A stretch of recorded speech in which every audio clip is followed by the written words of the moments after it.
Perhaps the oldest fragment is Papyrus number 52, also known as John Ryland's Papyrus number 457. And this is housed at the John Rylands Library of Manchester University in England. It was discovered in 1934 by C.H. Roberts, and discovered this fragment that is no larger than the palm of my hand, 2.5 inches by 3.5 inches. And the interesting thing about this fragment was it was written on both sides. What that told him almost immediately, it was probably a Christian fragment. The reason is, if it's written on both sides, then it would have been written on a codex, which is our modern book form, invented at the end of the 1st century AD.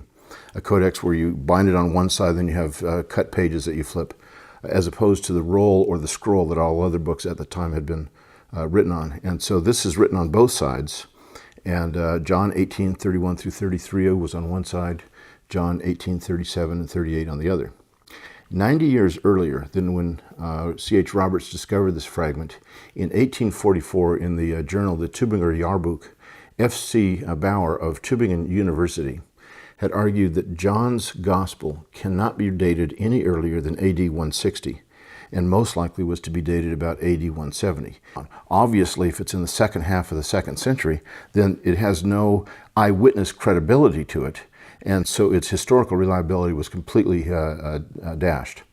But then when Roberts discovers this small fragment, he gets it published in 1935 after he had sent photographs of it to the 3 leading papyrologists in Europe at the time.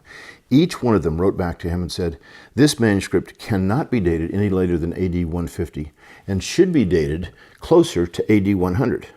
A fourth demurred. He said, no, I think this should be dated in the 90s of the 1st century. So you have these scholars who are saying the copy of John's Gospel can't be dated later than 150. It's probably closer to 100. Typically, we date that at about 125 now, but really it's a date between 100 and 150. But here's the interesting thing. Generally speaking, a copy of a manuscript is not written before the original of the document. This sent 2 tons of European scholarship to the flames and brought John's Gospel back into the 1st century. And with that and the Dead Sea Scrolls and some other things that have occurred in the last few decades, now we're beginning to see that John's Gospel has historical credibility.